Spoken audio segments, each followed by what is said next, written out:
Well, we all made it, y'all. It's 2025, y'all. Bomb first just want to wish you guys a happy New Year's, and I hope to be seeing y'all a year from now in 2026. So, happy New Year to all of y'all. Remember when y'all saying the one thing I hate, Happy New Year's! Happy New Year's! It's 1 year, y'all. Happy New Year. 2025. Reggie Wright gonna try to be a better person.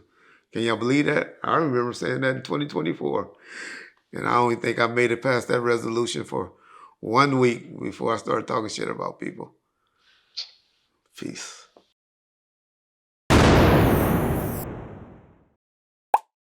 Okay, Reggie, I saw on Wack 100's YouTube channel that he apologized to you about questioning someone being a rat. Can you speak about that and talk about who he was referring to? Well, he just stood corrected. He just stood corrected. I don't know if I guess he did say the word apology, huh? But you know, everybody always, because I just speak and I tell stuff, and I always tell you, if I speak on something, I can show you where it's at. I can tell you where it's at. And so I go over on this channel over there on the exposure. Shout out to the exposures, 600, Loose Cannon, and Wack.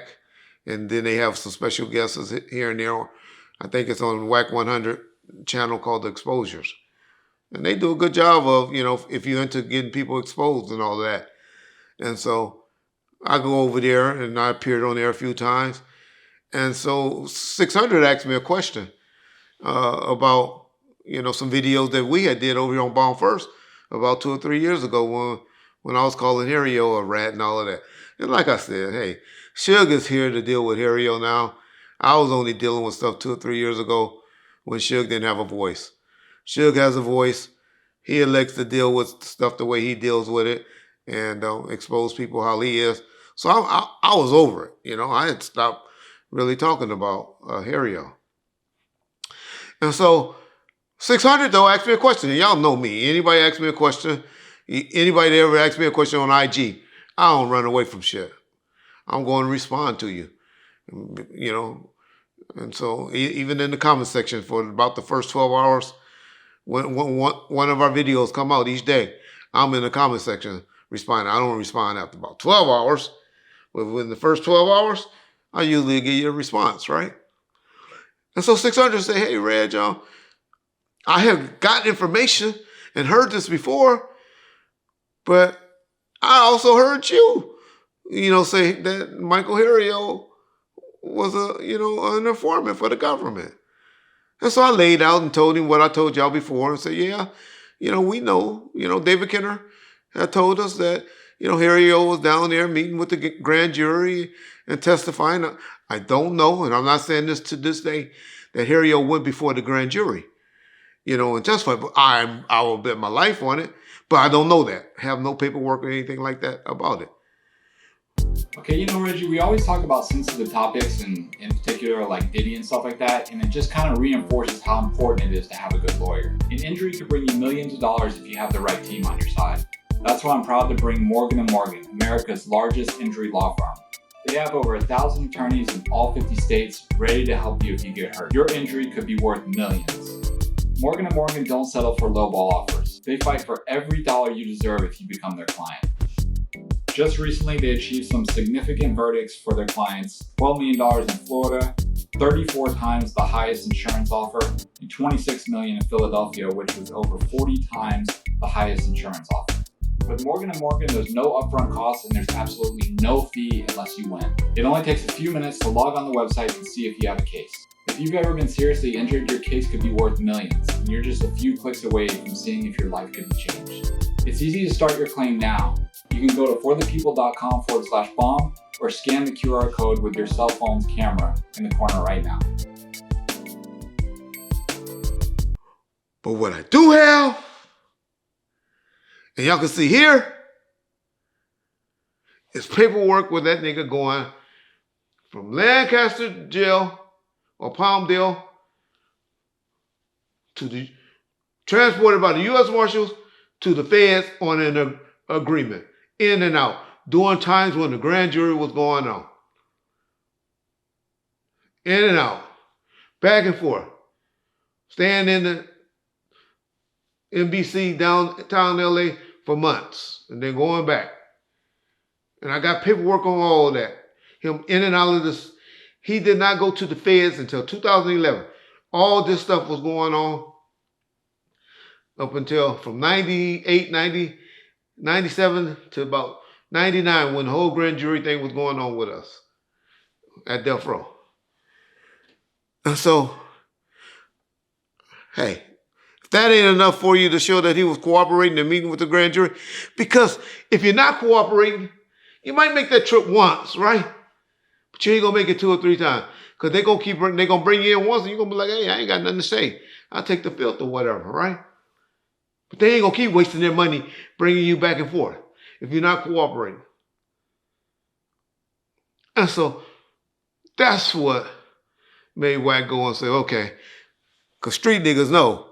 Niggas that been in the pen know what all of that means. A lot of y'all in the comment section probably looking at it don't really quite understand what that's saying. But street niggas know.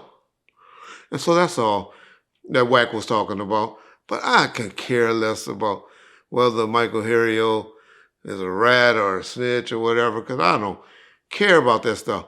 I just respond to people that talks that. Use a rat, use a snitch, or I didn't, or all of that. And so I respond to it. But if that what floats your boat, that's what floats your boat. Because I ain't never told on a co-defendant or somebody that I got in the car or did something with or any of that. We all know that Reggie Wright went and told and got on the grand jury for Keefy D. Yes, I told the element that was going on, but I ain't pointing nobody out.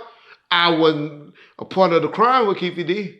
And we all know that if they call me again to the trial, Reggie Wright fat ass to be sitting up there in that jury box testifying on.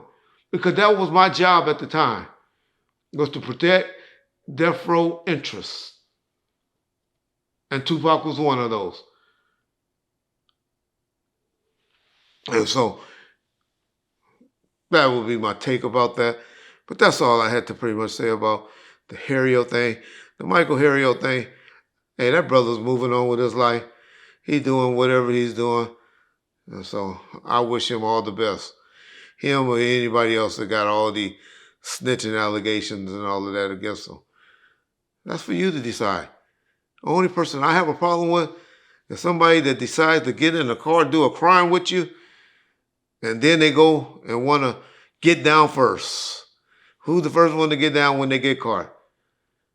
People like that I have no love for. But your ass go climbing through my neighbor's window and breaking and stealing their car and all of that, I'm calling 911. Hey, a motherfucker was going through my neighbor's window and doing this and all of that. Fuck you if that's what a snitch is. Because I'm telling it. And I always tell you, any nigga ever asks you, from Edie to Swoop G to any of those niggas, when shit happen to them, I give you options. How you want to handle it? You want to take this and go handle it? Ask them. Ask either one of them.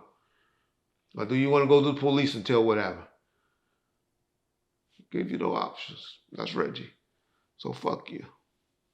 If you don't subscribe to it. The same nigga, leave that alone. Well, I tell you, niggas in their double standards about snitching. Niggas be on the YouTube channel talking about, snitching. And then the next bro, would you do this to somebody for me? Would you do this? Be like, ain't that snitching? Ain't that snitching? Peace bomb first.